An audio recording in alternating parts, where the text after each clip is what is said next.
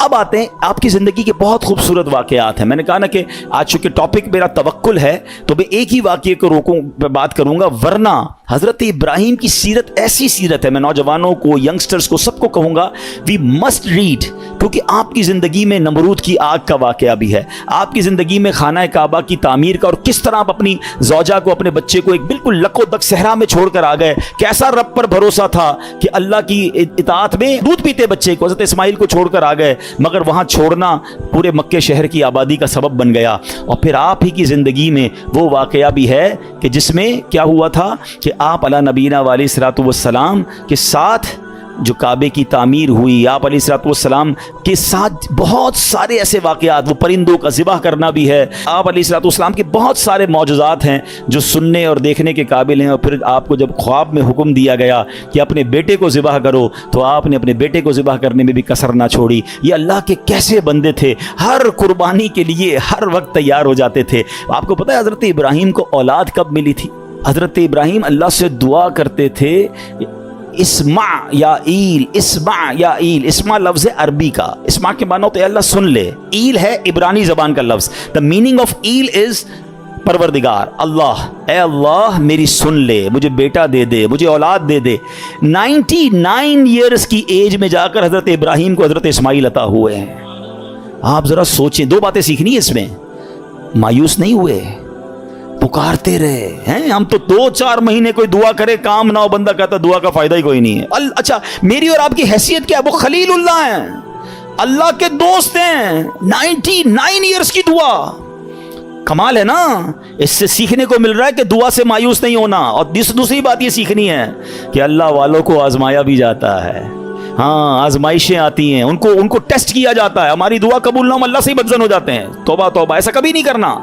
اور دوسری بات, آج ہم میں سے کسی کو 5, 10, 15 سال کے گیپ کے بعد بچہ ہو جائے, یا اولاد ہی نہیں ہو رہی, اور 10 سال بعد پہلی اولاد ہو, اس کو تو پیر زمین پہ نہیں لگنے دیتے. کتنا پیار دیتے ہیں اس کو, کیئر کرتے ہیں. بھائی بڑی مرادوں سے ملا ہے, 99 سال کی عمر میں بیٹا ملا ہے, اور حکم ہو رہا ہے اس بیٹے کو ہی ذبح کر دو.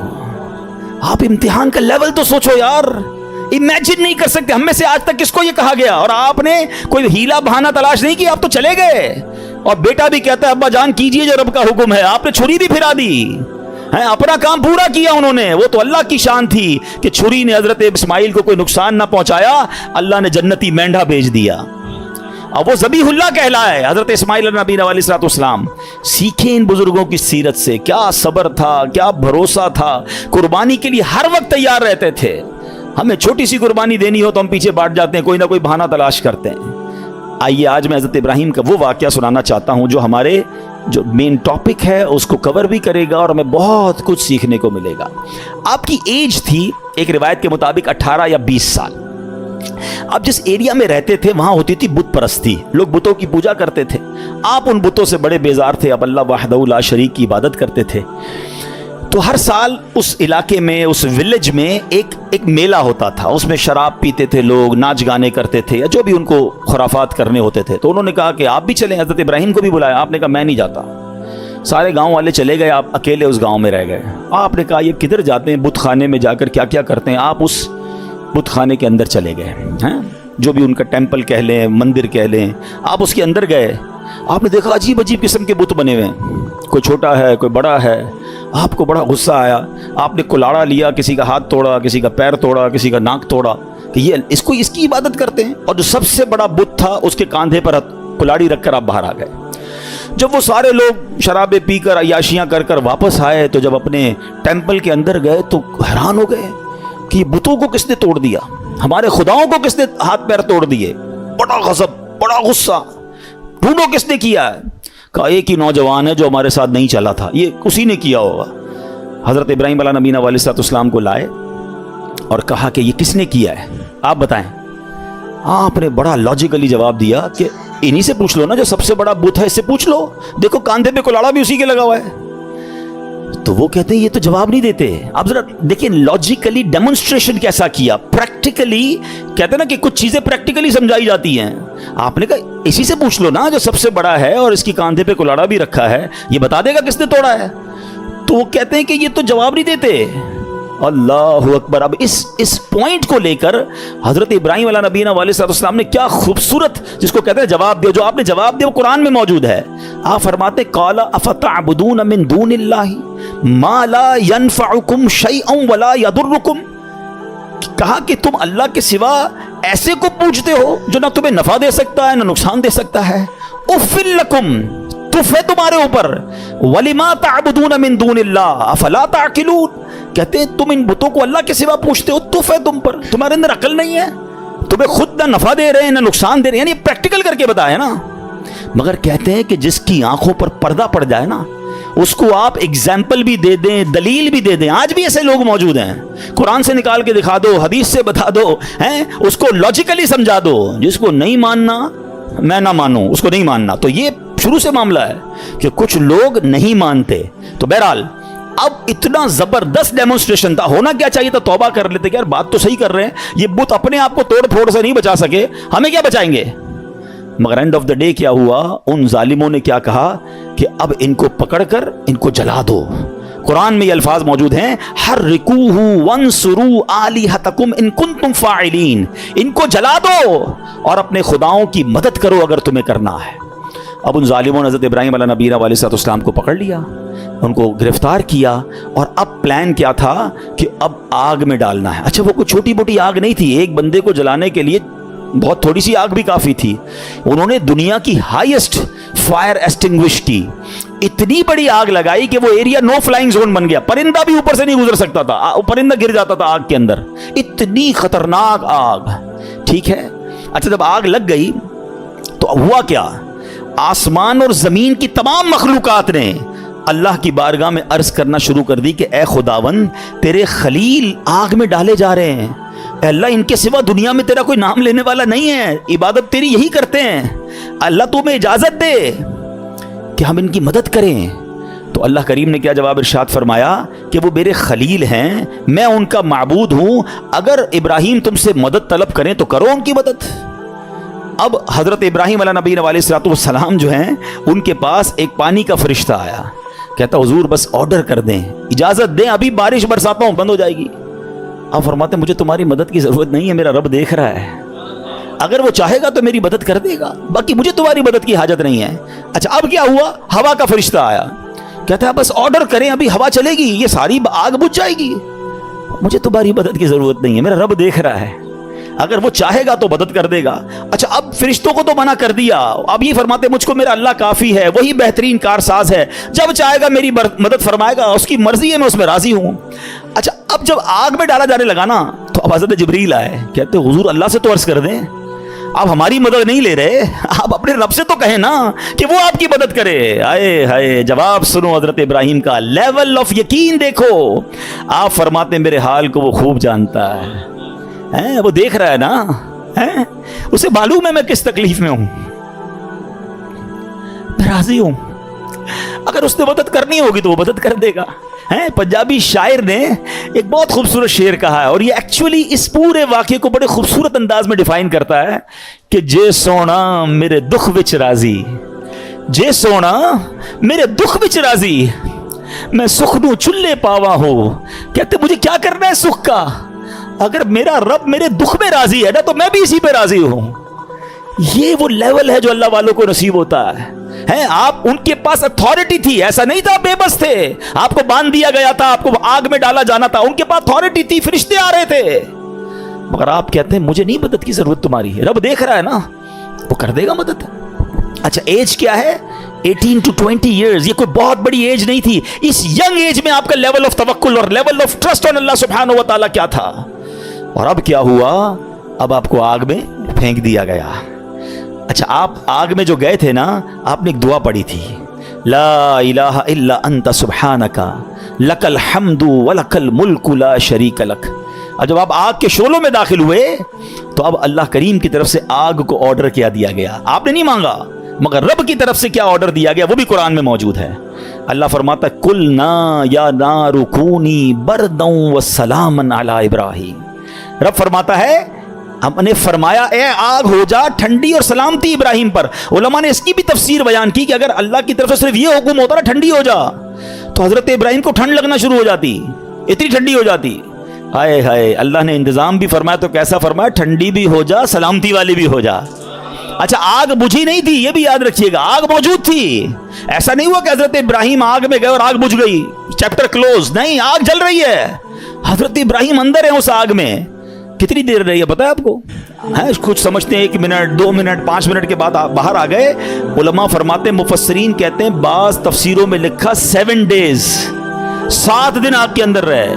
ایک تفسیر میں ہے 40 دن اور ایک تفسیر میں 50 days آگ میں رہے. یعنی وہ کافر جو باہر کھڑے تھے وہ تو سمجھے چیپٹر کلوز ہو گیا ہے, مگر جب آپ باہر آتے ہیں آپ کا بال بھی بھیکا نہیں ہوتا ہے.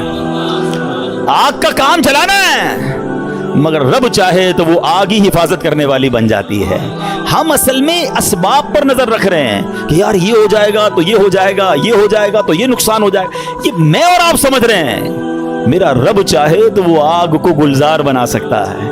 اس پورے واقعے پر شعراء نے بڑی کمال کی شاعری کی ہے. ایک بڑا کمال کا شعر ہے. اصل میں اس واقعے سے بہت ساری باتیں سیکھنے کو ملیں گی. ایک بات سیکھنے کو پتہ کیا مل رہی ہے, ہر چیز لاجک پر نہیں ہوتی ہے, ہر چیز عقل پر فیصلے نہیں کرنے ہوتے.